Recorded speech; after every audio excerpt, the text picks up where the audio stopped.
esta idea de democracia, socialismo y nacionalismo es algo que nadie logra traducir en México en una relación productiva, en una relación estable y en una relación con visión de futuro. Probablemente porque necesariamente algunos de los términos son excluyentes. Pero, ¿tú crees, Ilan, que nos hacen falta partidos o movimientos de ese tipo, de extrema izquierda, extrema derecha, hoy en día, que eso sanearía o contribuiría a sanear y a pluralizar el ambiente político? Definitivamente que sí. Y nos hacen falta sobre todo para producir eso que tiene tan poco esta democracia cada vez más en problemas, democracia apenas naciente que tenemos, que es la falta de diferenciación política de las fuerzas que la constituyen, clara. Ahora el problema es que la ultraderecha está metida dentro del partido principal de la derecha. Y ese anfibismo yo creo que causa mucho daño al centro derecha. La ultraderecha hoy en día no actúa a través de partidos, lo dijiste muy bien, pero de algo mucho más eficaz que partidos, que son las organizaciones que ellos llaman laicas, legionarios de Cristo, Opus Dei, que es el poder de la economía, el poder de los medios en una sola mano, etc. Sería extraordinariamente saludable una partición política de esas posiciones, sobre todo para el centro derecha, si quiere recuperar alguna vez la posición del centro. La están arrastrando esas organizaciones a una posición cada vez más difícil, ¿no? Y en la izquierda el problema se presenta de otra manera, por supuesto. Pero sí es preciso, y yo creo que las cosas seguramente irán hacia allá, que esa expropiación que hizo el nacionalismo revolucionario de la izquierda autónoma en el seno del PRD, etcétera, que como hemos visto yo creo que los conflictos dentro del PRD y de otras organizaciones surgen precisamente de la existencia de dos tipos de izquierda, que veremos si gradualmente se separan políticamente o no, pero en áreas de solidificar la diferencia que requiere el proceso democrático, de diferenciación, identificación política, yo creo que sería muy saludable, ¿no? Bueno, compañeros, se nos ha acabado el tiempo. Agradecemos a todos los que han estado siguiendo nuestra discusión. Me despido de ustedes. Hasta pronto.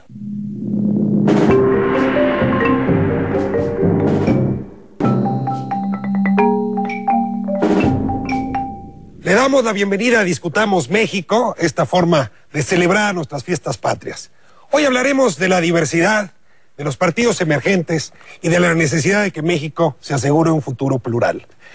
No hace tanto tiempo, ni tantas generaciones, que México se parecía mucho a una película blanco y negro de Pedro Infante, ¿no? Donde estaba la abuelita, el abuelito, los sobrinos, los papás, los niños, y parecía que nada se iba a mover. México transitó, diría yo, una suerte de pintura de Dalí, donde de pronto, pues la familia ya no es lo que era, se convirtió en otro tipo de familia o en otros tipos de familia, donde ya no se podía vivir solo centralmente, sino las regiones importaban y tenían su peso, donde no hay una sola forma de vivir la religión, una sola forma de vivir la identidad. Quisiera un poco preguntarles, en su experiencia vital, en los años que les ha tocado a ustedes experimentar el espacio público, ¿cómo fueron viendo ese cambio hacia la diversidad, esa convicción por la diversidad de nuestro país? Pati, comienzo contigo. Pues mira, yo creo que sí, yo creo que son uno de los rasgos más importantes quizás de los últimos 20 años del siglo pasado y todo estos 10 años que llevamos ahora. Creo que primero la emergencia de las regiones, digamos, de la toma de decisiones en las regiones, en los estados del país. Segundo, la descentralización de la educación, digamos, también hay procesos estatales y regionales como diversos frente a cómo educan a sus generaciones. Las mujeres, digamos, emergieron, los movimientos sociales nuevos, el movimiento indígena, digamos, muchos movimientos, el movimiento homosexual, el movimiento de mujeres, como que alzaron la mano y dijeron, aquí estamos, con sus agendas, con su con sus propuestas, con su manera de ver la vida y de proponer un México distinto. Y creo que estos nuevos movimientos, creo que uno de las grandes, digamos, nuevas diversidades del país es esta emergencia. Antes, cuando decías tú esto de lo blanco y lo negro, era el movimiento campesino, el movimiento urbano popular y el movimiento sindical. No eran los grandes movimientos. Dentro de esos movimientos no había diversidad, no había mujeres, hombres, no había jóvenes y viejos, no había del campo y de la ciudad. Era como la misma jornada laboral, eran los mismos problemas con respecto a la vivienda, en fin, y eso se quedó un poco, incluso son tres movimientos hoy muy por atrás, ¿no? Creo que los nuevos movimientos ciudadanos sociales pues han hecho otro país, e incluso una sociedad como más comprometida y más con la necesidad de dar respuesta a muchísimos asuntos que antes pues eran como homogéneos, ¿no? El tema de los trabajadores, por ejemplo, no importa un trabajador de 20 años ser igual que un trabajador de 50 o que un trabajador jubilado, cuando las realidades en jornadas, en posibilidades de desarrollar una vida productiva, necesidades de ingresos, son totalmente distintos. Creo que esta diversidad es lo que hoy tenemos en México, ya no es un solo ciudadano, sino distintas ciudadanías con distintas realidades que se están expresando, que finalmente tenemos obligación de discutir como sociedad y acordar nuevas formas de convivencia social tomando en cuenta esta diversidad y esta diferencia. La pluralidad obviamente empieza a verse socialmente en el 68, con implicaciones no necesariamente volcadas sobre cambios en el sistema político, por ejemplo.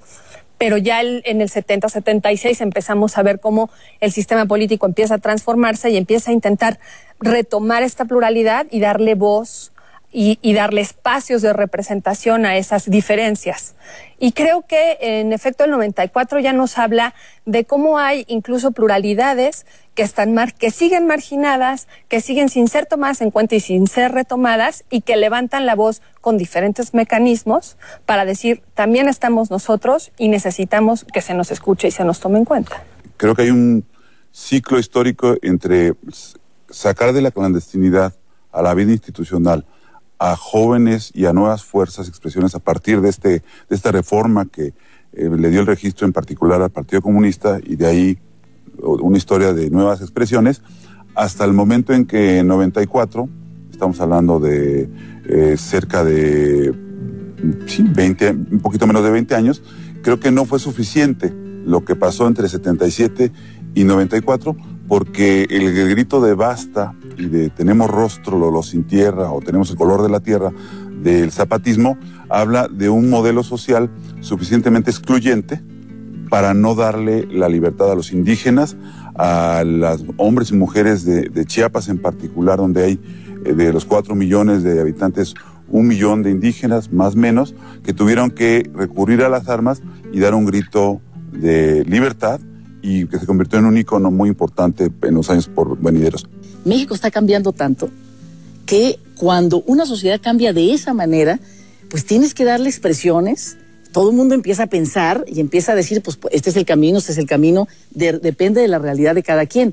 Si tú cierras el sistema, ¿no? Si tú dices, bueno, pero no importa, aquí somos 3 los que vamos a decir por dónde y vamos a mostrar los caminos, obviamente, digamos, haces como una olla express, ¿no? Es decir, ahí guardas los vapores y en algún momento te explota. Cuando se tapona la entrada al espacio público, la violencia se asoma. Ahora, lo que llama la atención en ese movimiento es que empezó siendo indígena, pero pronto hacía la reivindicación regional, las reivindicaciones de las distintas identidades sexuales, de las distintas identidades religiosas. Se volvió una demanda por la diversidad. Si entendemos la democracia como el gobierno de las mayorías, pues la idea es someter a las minorías, pero si uno las somete, se acaba la diversidad. Los partidos entendidos en la democracia son un mal endémico y una parte sustantiva de la democracia. Pero aquí se ha construido en el imaginario colectivo un sentimiento de rechazo, pensando que hay una vida postpartidaria.